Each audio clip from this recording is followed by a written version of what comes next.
أعوذ بالله من الشيطان الرجيم بسم الله الرحمن الرحيم الحمد لله رب العالمين والصلاة والسلام على أحب الناس إلينا سيد الأولين والآخرين سيدنا محمد وعلى آله وصحبه أجمعين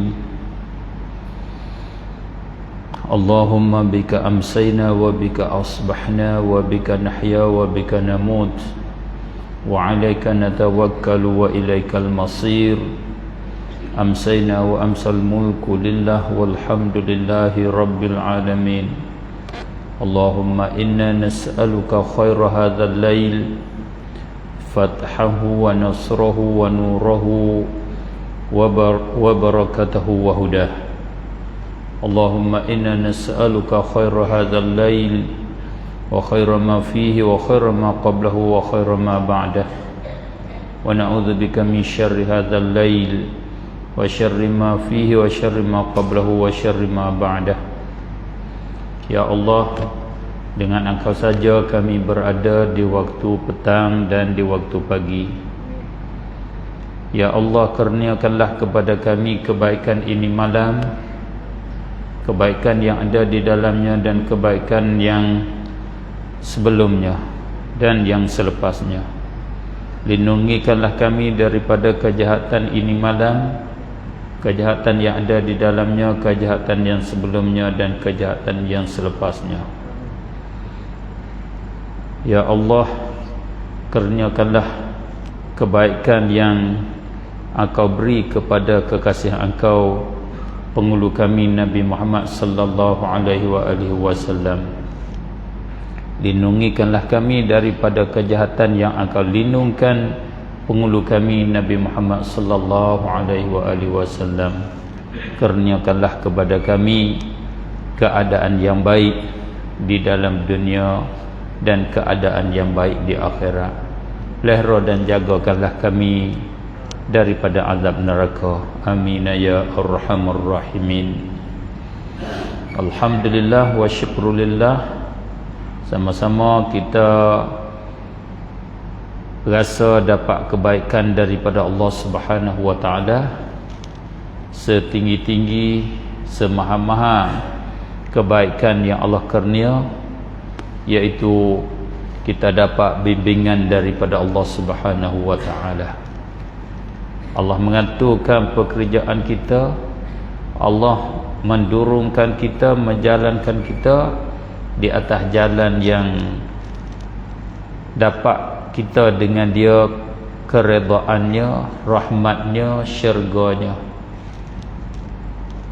Allah meletakkan kita di atas ril jalan kebenaran, jalan yang pertunjuk yang Allah kata ulaika ala hudam mir rabbihim wa ulaika humul muflihun. Orang-orang, mereka-mereka yang berada di atas pertunjuk daripada Tuhan mereka, dan mereka itulah sahaja, mereka itu sahajalah yang beruntung, yang bertuah, yang berjaya. Kita harap bahwasanya Allah Subhanahu wa taala selalu memimpin kita, mengatur pekerjaan kita sampai kita ke akhir hayat. Di malam ini dibagi tajuk kepada saya untuk menyampai tazkirah ringkas selepas maghrib sementara menunggu waktu isya. Tajuknya Awwaluddin Ma'rifatullah.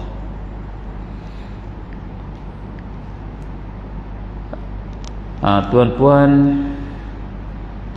para jemaah yang dirahmati oleh Allah Subhanahu wa taala, hubung kait dengan tajuk ini, ataupun tajuk ini adalah salah satu daripada tajuk yang penting salah satu pada tajuk yang berharga di dalam agama,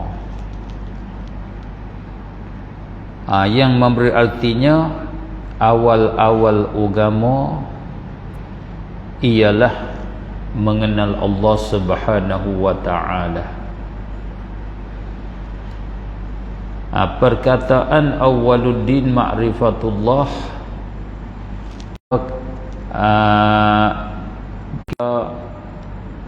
dia adalah salah satu daripada hadis Rasulullah sallallahu alaihi wasallam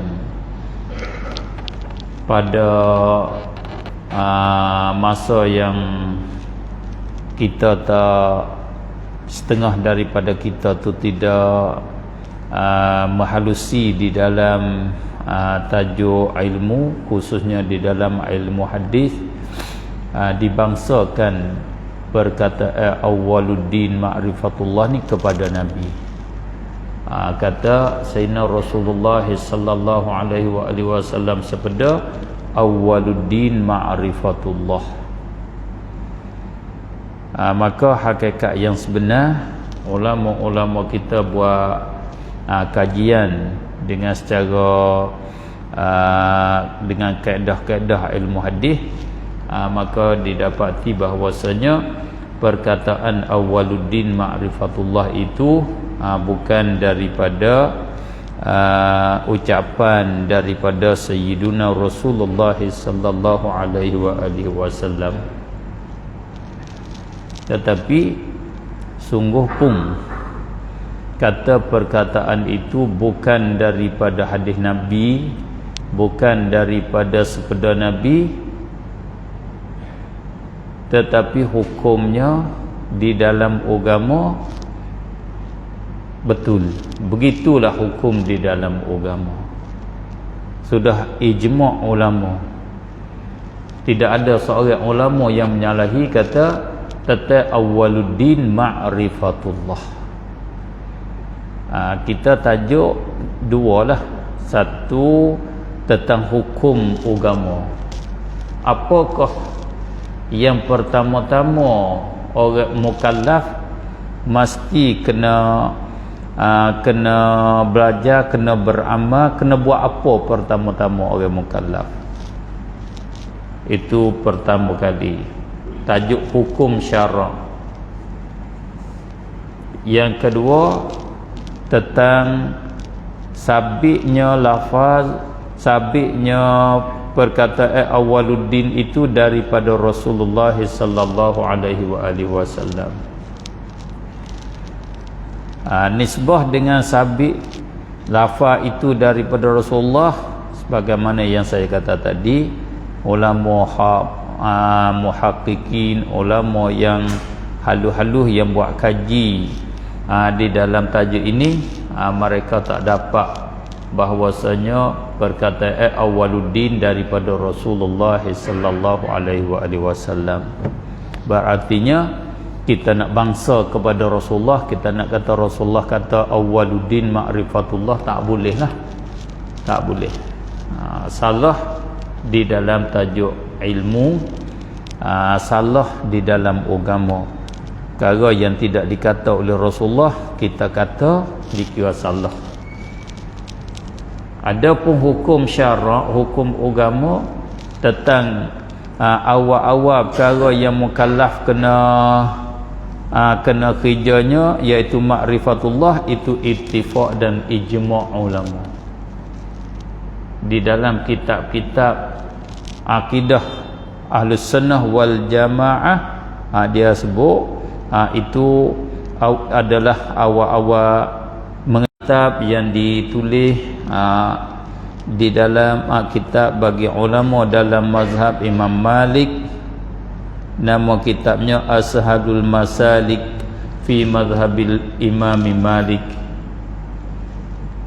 Di dalam kitab ini dia buat satu tajuk, Babu Usuliddin wa ma yajibu 'alal mukallaf.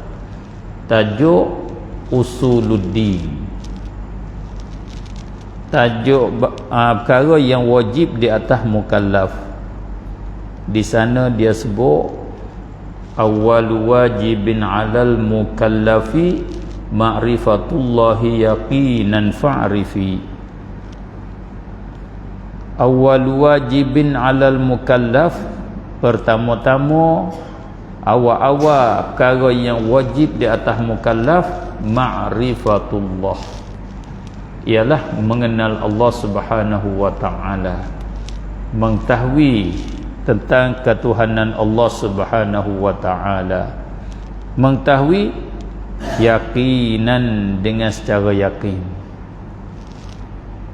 bukan mengetahui dengan secara taraddud, dengan syak, zan, waham, tak boleh. Siapa mengenal Allah dengan cara syak, zan, waham, itu tak dibilang dia tu kenal Allah. Dia masih lagi di dalam kekufuran, wal'iyadzabillah. Walau bagaimanapun, katakanlah bukan awal-awal yang wajib itu mengenal Allah, awal-awal yang wajib itu solat, kita katalah awal-awal yang wajib itu haji kalau kita buat andaian, sekalipun ma'rifatullah, mengenal Allah, tak terkeluar daripada perkara yang wajib, tetap dia berada di dalam perkara yang wajib, tak dikeluarkan. Oleh itu yang penting bagi kitanya, kenal Allah itu adalah perkara yang wajib. Itu hak pentingnya. Apatah lagi, lebih-lebih lagi pula dia jadi awal yang wajib.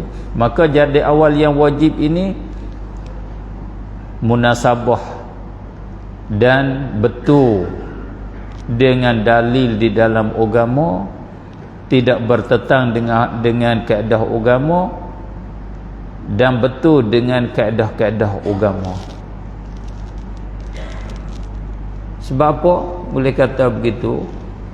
Ulama kita ijma' kata awal wajibin 'alal mukallafi ma'rifatullah, awwaluddin ma'rifatullah, kerana segala ibadat kita kepada Allah Subhanahu wa ta'ala disyaratkan pada sahnya. Nak sah ibadat kena kenal Allah, kena iman, kena Islam. Semaya, nak semaya kena Islam, kalau kafir semaya tak sah. Puasa kena Islam, kalau kafir semaya tak sah. Haji kena Islam, kalau tak Islam haji tak sah. Sedekah kena Islam, kalau tak Islam sedekah tak sah. Katakanlah ke semua ibadat di dalam Islam, di dalam agama disyarat Islam, maka tidak dinama seorang itu Muslim, tak dikatakan seorang itu beragama dengan agama Islam kalau dia tidak kenal Allah Subhanahu wa ta'ala. Oleh itulah awal-awal mukallaf, awal-awal perkara yang wajib di atas mukallaf, mesti kena mengenal Allah Subhanahu wa ta'ala. Itu tajuk kitanya. Mana tak boleh nak dipertikaikan lagi, tak boleh nak khilaf lagi tentang tajuk ma'rifatullah, mengenal Allah. Sehingganya ulama kita sampai pada peringkat dia buat andaian, dan perkara yang dibuat andaian oleh ulama ni bukan andaian saja, perkara jadi berlaku, jadi realiti.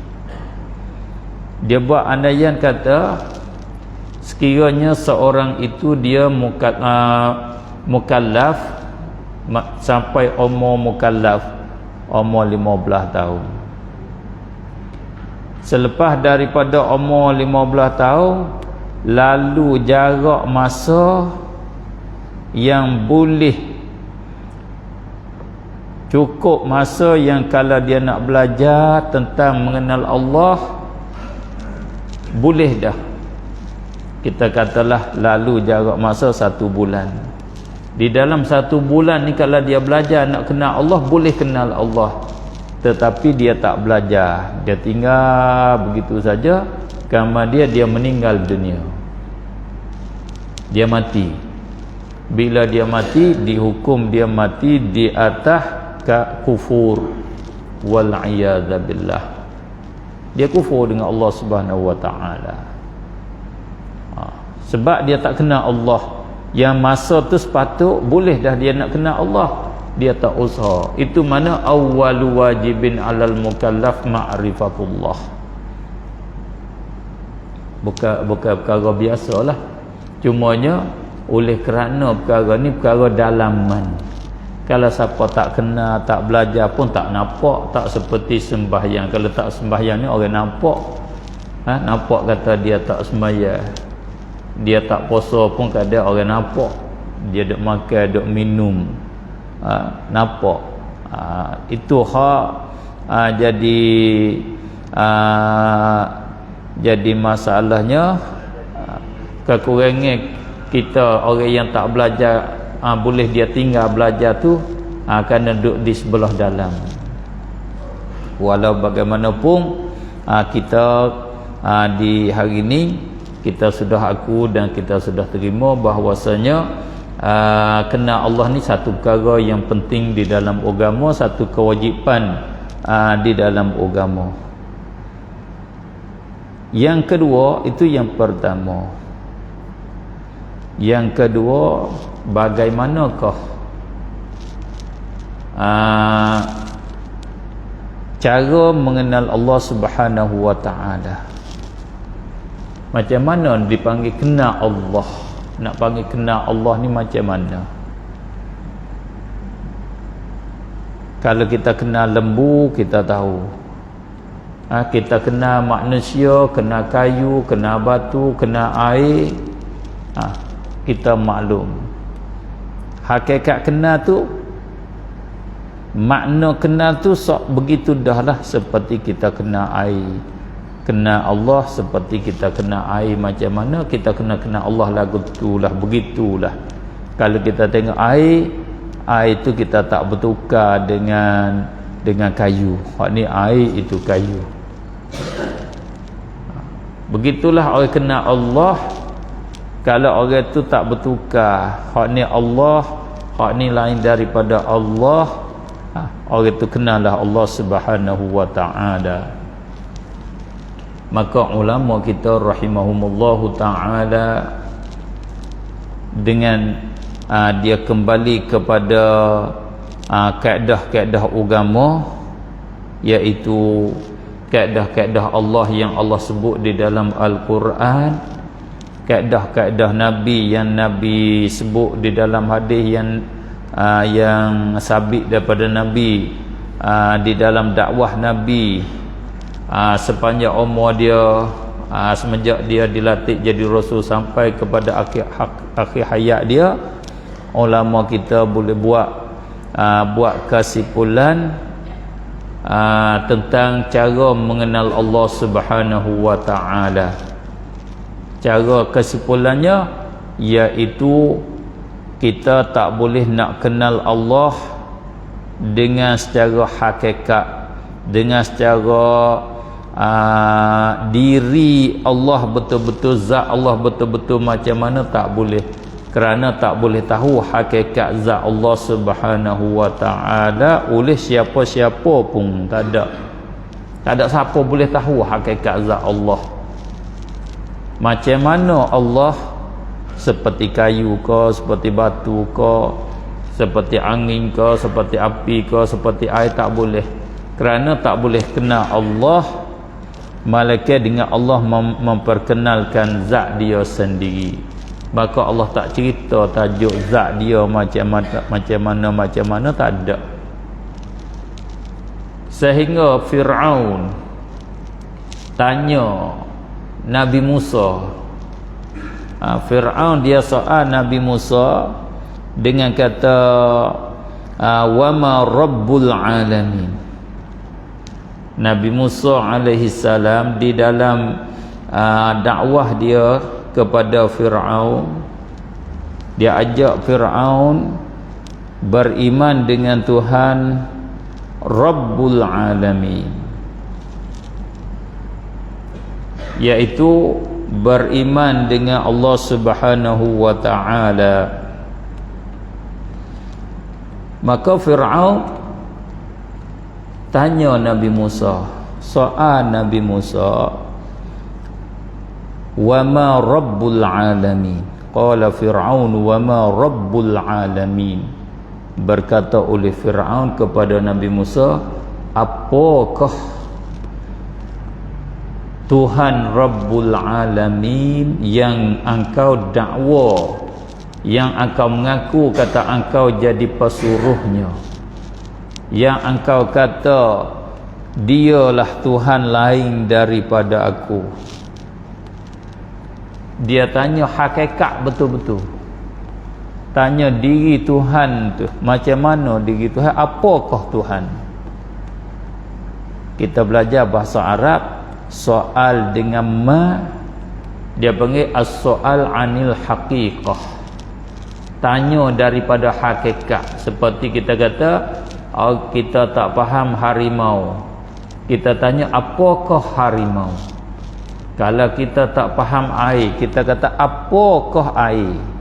Diri air itu apa dia? Nak kenal diri air betul-betul, nak kenal diri harimau betul-betul. Itu kata soal dengan ma. Bersalahan soal dengan hal, itu soal nak tasdik, nak kata adakah, tak ada, berlakukah tak berlaku. Bentuk soal bahasa Melayu kata adakah, mu ada pitih ke tak ada pitih, nak suruh kata ada dengan tak ada. Soalan dia bunyi adakah. Kalau soalan bunyi apakah, itu nama soal diri perkara. Perkara tu apa dia, maknanya apa dia Rabbul Alamin. Maka Sayyidina Musa, Nabi Musa alaihi salam menjawab dengan menyebutkan sifat bagi Allah Subhanahu wa ta'ala. Nabi Musa tidak menyebutkan Allah tak bagi tahu hakikat dia. Nabi Musa menjawab, qala rabbus samawati wal ardi wa ma bainahuma in kuntum muqinin. Tuhan hak aku mengaku kata aku ni jadi rasul ialah dia Rabbus samawati wal ard, dia Tuhan dan dia yang mengatur, yang menyusung segala langit dan bumi, wa ma bainahuma, dan perkara-perkara yang di antara kedua-duanya. Kalau kamu tahu, kalau kamu kena yakin dengan perkara tersebut, hendaklah kamu beriman. Mu kena percaya dengan hak ni lah. Yakni satu daripada sifat Rabbul Alamin, hakikat dia aku tak boleh cerita. Dianya sifat dia, dialah Tuan bagi alam ini. Mudah ringkasnya, yang itulah yang Allah membuat definisi dia. Allah ringkas lagi di dalam surah Al-Fatihah dengan kata alhamdulillahi rabbil alamin. Tu Allah ringkaskan definisi dia. Allah ialah rabbil alamin. Maka kena Allah, iaitu kita kena sifat dia. Sifat dia. Salah satunya kita kena tahu pengertian Rabb. Itu hak penting sekali. Apakah pengertian Rabb? Siapa tahu, faham pengertian Rabb, kenalah Allah Subhanahu wa ta'ala. Tapi cukupkah ulama kita dia tengok kepada dalil, dia kena apa, tak boleh lagi, tak cukup lagi. Dengan sebab apa? Kita kena beriman dengan Al-Quran ke semua. Itu kaedah agama. Kita kena beriman dengan apa yang dikhabar oleh Nabi. Bila hak sabit daripada Nabi, kita kena beriman, kena terima, kena percaya ke semua. Maka di dalam Al-Quran, ulama kita periksa-periksa hak Allah bercakap, tajuk hubung kait dengan dia. Maka apa hak Allah bercakap hubung kait dengan dia di dalam Al-Quran, itulah kita kena beriman dan kita kena kenal dia. Dengan itulah boleh buat kesimpulan, seperti Imam As-Sanusi kata di dalam Ummul Barahin, wa yajibu ala kulli mukallafin ay ya'rifa ma yajibu fi haqqi maulana jalla wa azza wa ma yastahilu wa ma yajuz. Itu cara kenal Allah Subhanahu wa ta'ala. Wajibu ala kulli mukallafin syar'an, wajib di atas tiap-tiap mukallaf pada syarak, ditutup di dalam syarak, di dalam agama, di atas mukallaf ay ya'rifa, wajib bahawa dia mengenal ma yajibu, sifat yang wajib li maulana, bagi Tuhan kita jalla wa azza, wa ma yastahil, dan sifat yang mustahil, wa ma yajuz, dan sifat yang harus. Itulah cara kenal Allah Subhanahu wa ta'ala. Kena sifat dia.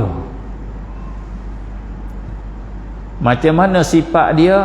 Di antara sifat dia dengan secara bentuk umum, iaitu dia bersifat dengan rububiyah. Itu yang dikatakan Rabbul Alamin, Rabbil Alamin. Itulah yang dikatakan Rabbus Samawati wal Ardi wa ma bainahuma in kuntum muqinin. Disifat dengan Rabb. Kalau Rabb itu Allah dah. Rabbus Samawati wal Ardi, nama Allah. Seperti Qadir itulah, seperti Alim tu, itu Allah. Sifat dia apa? Kalau kata Alim, sifat dia ilmu. Kalau kata Qadir, sifat dia Qudrah. Kalau kata Sami', sifat dia Sama'.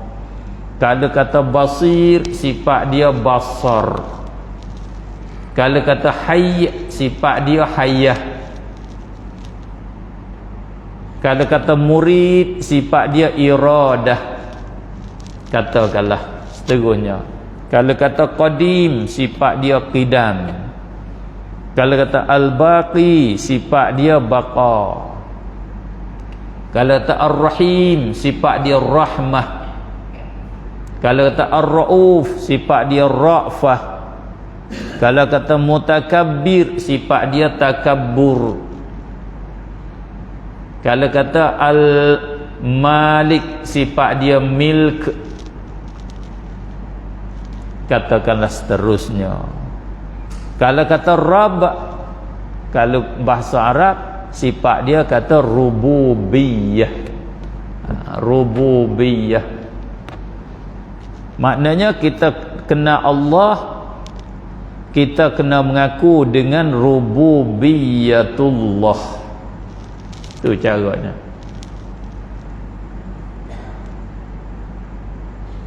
Sebab itulah dakwah Nabi, orang nak terima Islam, orang nak masuk Islam, dia suruh mengaku dengan rububiyatillah. dengan kata la ilaha illallah, tidak ada Tuhan yang sebenar melainkan Allah. Tidak ada ilah, tidak ada Rabb melainkan Allah. Itu salah satu daripada makna mengenal Allah. Dengan kata lain boleh kita kata begini, kenal Allah iaitu kita mengaku di dalam hati kita, terima di dalam hati kita dengan ketuhanan Allah Subhanahu wa taala. Kata dia bersifat dengan ketuhanan.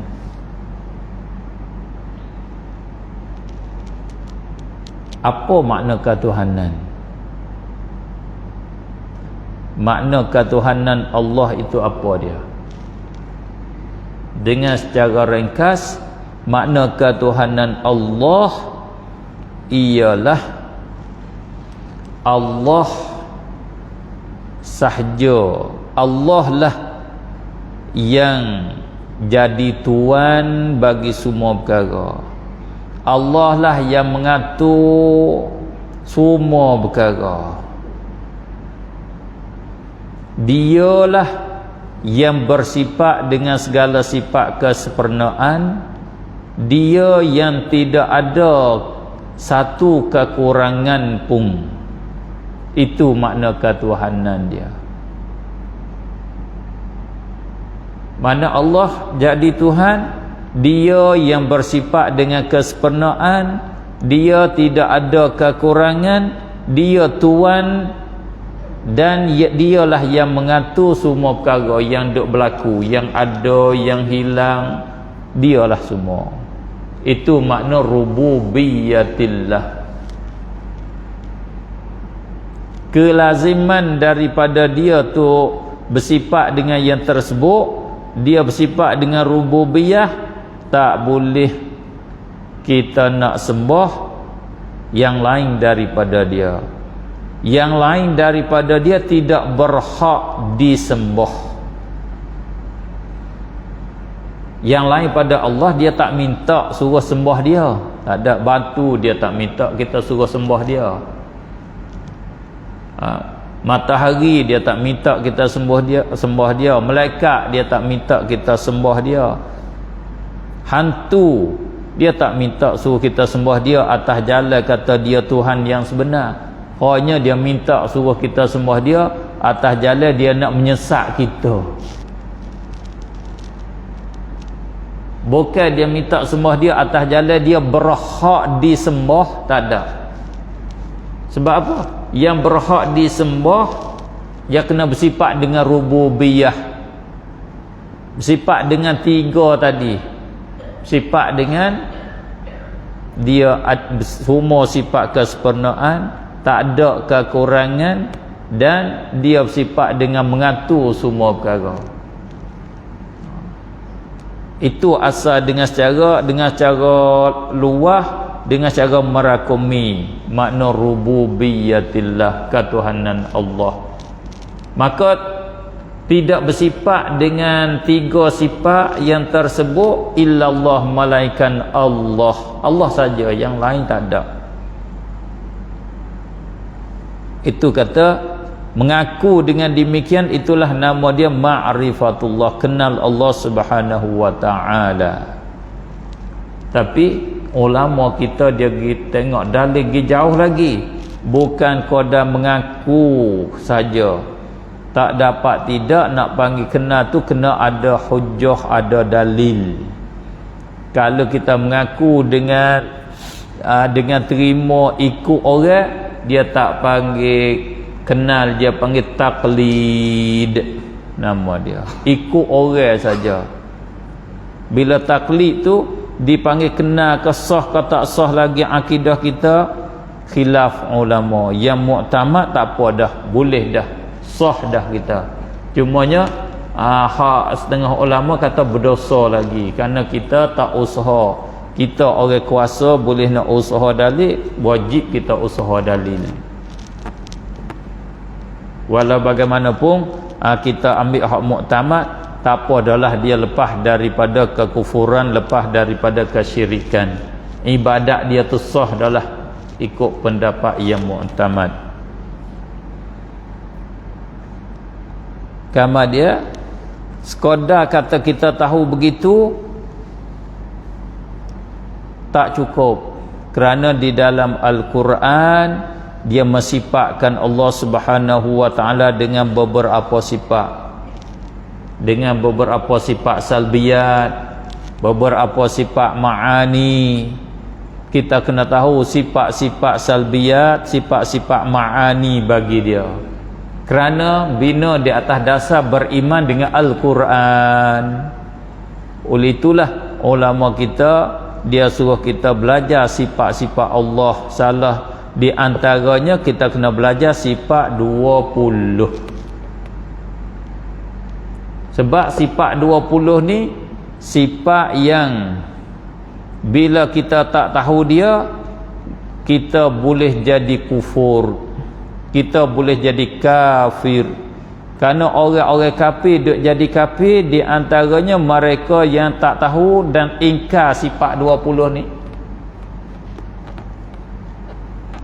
Dan sifat yang 20 ni lah di antara sifat yang Allah mensifatkan dia di dalam Al-Quran. Oleh itu nak kenal Tuhan mesti kena belajar sifat 20. Seperti kita kata wujud. Siapa tak mengaku dengan wujudullah, adanya Allah, orang itu kafir. Di antara orang kafir hak ramai, dia ingkar tentang wujudullah, ada Allah Subhanahu wa taala. Satu di antara orang-orang yang jadi kufur, orang-orang yang jadi kafir.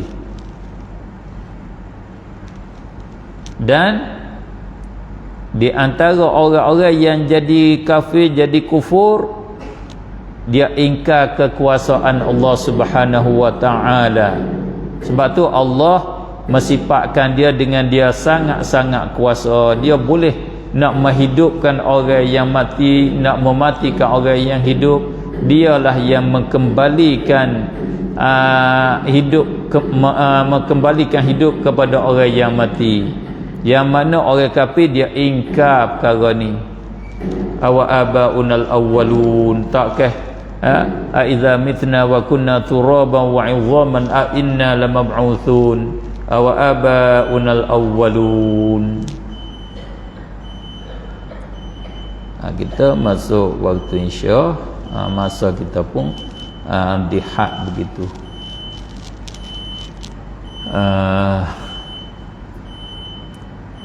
Untuk kita nak sempurnakan tajuk kita,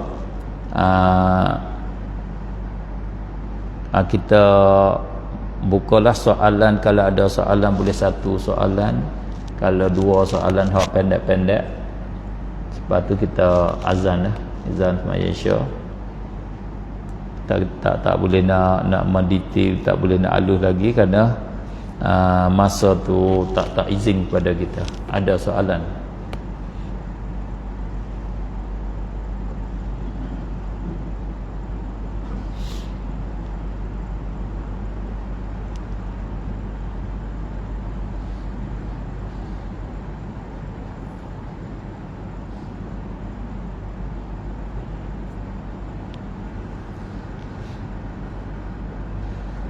Ya.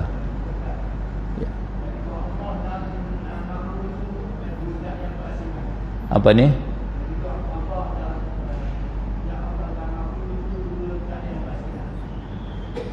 Zat Allah dengan makhluk.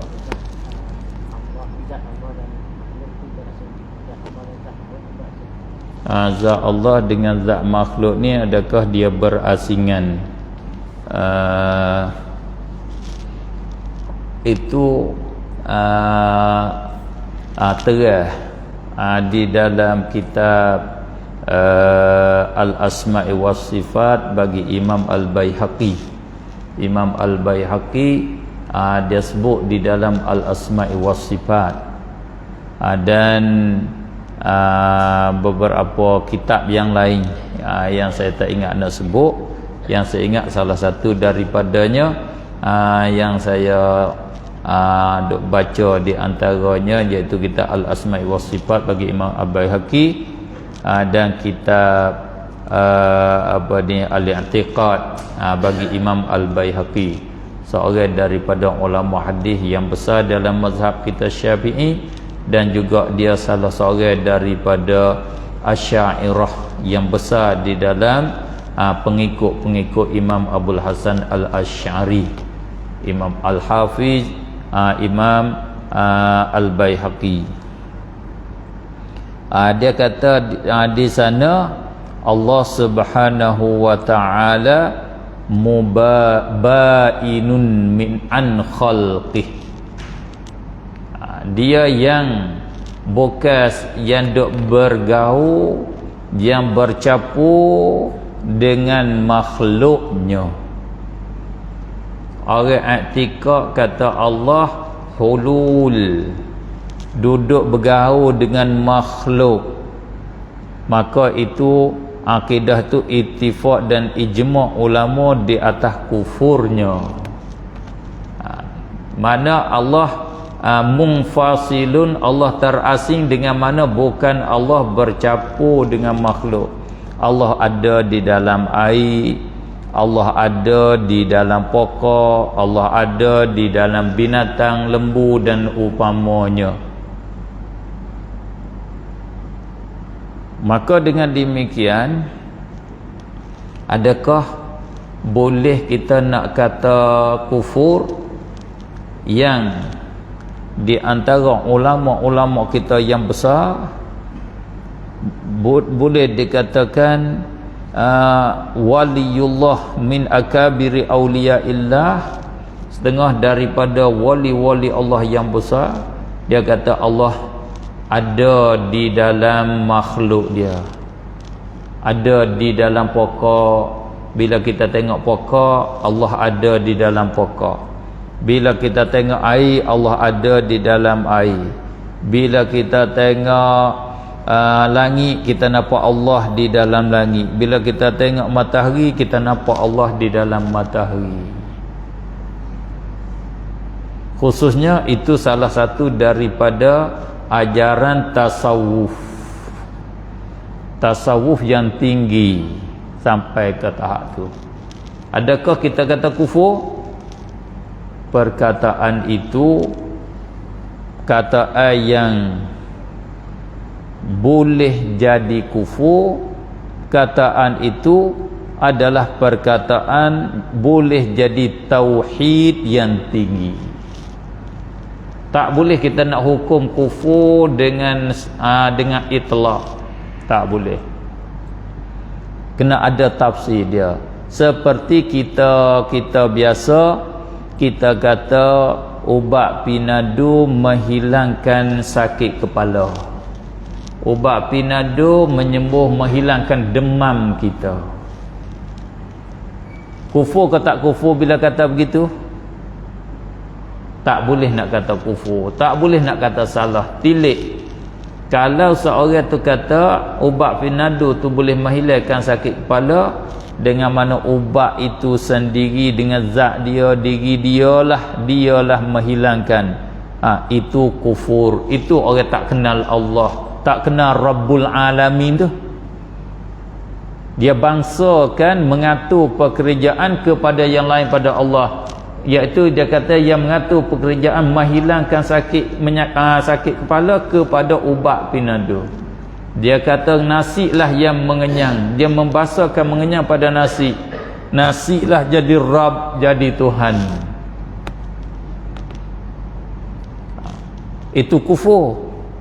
Kalau dia kata pinadu tu menghilang, dengan maknanya pinadu itu jadi sebab bagi hilang dia, bukan menghilang. Yang menghilang yang sebenarnya Allah, tapi Allah menghilang dengan sebab dia ketika dimakan dia. Kata itu tak jadi kufur. Kata itu adalah perkataan daripada orang yang beriman. Tak salah. Cakap begitu tu salahkah? Tak salah, kerana cakap itu cakap majaz nama dia. Cakap majaz, pinjaman, cakap ringkas. Kalau cakap bahasa Melayu kita ke, cakap ringkas-ringkas, cakap tak kena di atas butir. Kalau cakap dengan betul sungguhnya, kena sungguh hakikatnya, Allah menghilangkan sakit kepala dengan ubat pinadu, dengan sebab ubat pinadu. Tu bercakap penuh begitu. Maka kaedah bercakap, dia tak mesti bercakap penuh, tapi bercakap bagi faham ya kaedah bercakap. Tak ada orang bercakap penuh. Seperti kita telefon ke kawan kita, hello, mau buat apa? Aku duk tidur. Duk tidur kerana bercakap dengan aku boleh. Kalau bercakap betulnya, aku sekarang duk sedia nak jenera, nak tidur. Mu telefon aku bercakap denganmu. Adakah orang bercakap gitu? Tak payah bercakap begitu. Aku sekarang duk nak tidur, tapi dia kata aku duk tidur. Cakap pendek-pendek. Mu duk buat apa tu? Ni duk jahit baju. Kalau baju dah tak payah jahit dah lah, tak payah jahit. Kalau cakap betul, sekarang aku duduk jahit kain, bila sudah jahit ni dia jadi baju. Menduk apa ni? Ni duk guting baju. Guting baju rusak habis. Maknanya kalau cakap betul, aku duk guting kain, yang selepas pada aku guting ni dijahit, bila sudah jahit jadi baju. Tu hakikat dia. Pak, ada kau orang cakap gitu? Menduk apa? Ni aku duk guting kain, lepas pada ni aku nak jahit, lepas pada jahit jadi baju. Cakap gitu orang gila pula. Nama dia. Tak gila pun tak cukup 100. Itu bercakap pinjaman, boleh bercakap begitu. Itu cara. Maka orang-orang yang tak faham, dia kena pakai zahir, dia kata. Pakai zahir kufur. Tak boleh nak takwil. Bila cakap kena cakap betul-betul semua. Itu orang tak faham bahasa. Orang tak cukup 10 tu. Kalau bahasa petani tak cukup 10. Kalau bahasa sini tak cukup 100. Bahasa mana-mana pun dia boleh cakap dengan cara ringkas masing-masing bahasa. Begitu juga bila kata Allah ada di dalam air, Allah ada di dalam pokok. Kataan itu tilik. Kalau murak tujuan orang yang kata Allah ada dalam pokok, yakni Allah duduk kat situ bergaul dengan pokok tu, itu kafir. Nama i'tiqad hulul nama dia. Adapun hak yang ulama sahih, dia bukan i'tiqad hulul. Allah ada di dalam pokok, Allah ada di dalam langit, Allah ada dalam bumi, dengan maknanya nampak keadaan Allah, fahamnya keadaan Allah di pokok itu, fahamnya kekuasaan Allah di pokok tu. Bila tengok pokok, dia nampaknya kata Allah Subhanahu wa ta'ala Tuhan yang sebenar. Dia nampak. Tak berapa faham ke aku? Tak berapa faham. Tak berapa faham, jangan tahmah orang. Kita duduklah dengan kita tak faham tu dulu. Gini mudah. Nak banding kelah kita orang nampak Tuhan di dalam pokok dengan kita rasa tak betul begitu, atau kita tak nampak. Kita nampakkah kita tengok pokok kita nampak Tuhan? Kita tak nampak. Bandingnya begini. Sekarang kita duk berhadap kepada raya udhiyah, raya gerbah. Raya gerbah, bila kita ni, kita orang biasa tengok lembu. Tengok lembu, kita nampak apa di lembu tu? Nampak kambing ke? Kau nampak masjid di lembu? Kita orang biasa. Kita orang biasa nampaknya lembu lah. Bila tengok lembu nampak lembu. Kalau lembu gemuk kita nampak gemuk, lembu gemuk. Kalau kuru kita nampak kuru. Kalau hitam kita nampak hitam. Kalau kita nampak putih, nampak banyak tu. Tapi bagi orang yang kelas lain daripada kita, orang ahli menega, dia tengok lembu dia nampak pitih. Dia nampak pitih. Lembu ni kat sini cuba tanya tuan dia. Rasanya lembu ni kalau harga dia rasanya dalam 3,000. Oh, kalau buat gerbang jual kat orang gerbang boleh 5,000. 2,000 boleh bayar api air dah. Dia nampak pitih berat lembu tu. Tak nampak lembu, dia nampak pitih kat situ. Pitih dia ada dalam lembu tu, ada 2,000 pitih dia. Pas pitih ada ke dalam lembu tu? Tak ada. Pas dia nampak kat mana? Dia nampak dia sebab dia kelas lain. Kita kelas kita nampak lembu tu, tak nampak hal lain. Nampak lembu lah. Tengok beza. Orang kelas satu kelas, dia tengok air nampak Allah, tengok pokok nampak Allah, tengok lembu nampak Allah, tengok matahari nampak Allah. Itulah makna tinggi kelas dia di dalam tauhid, dalam mengenal Allah Subhanahu wa taala.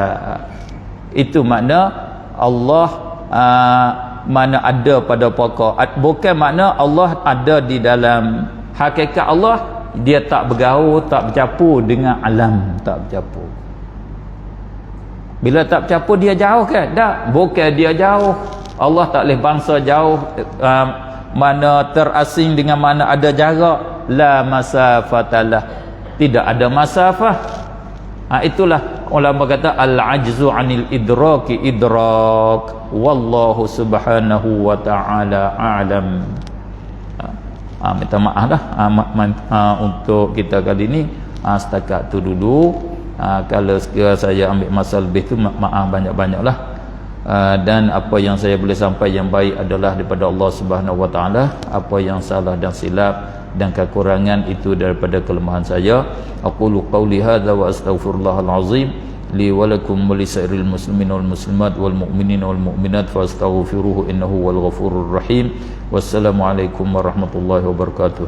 Subhanakallahumma wa bihamdika asyhadu an la ilaha illa anta astaghfiruka wa atubu ilaik.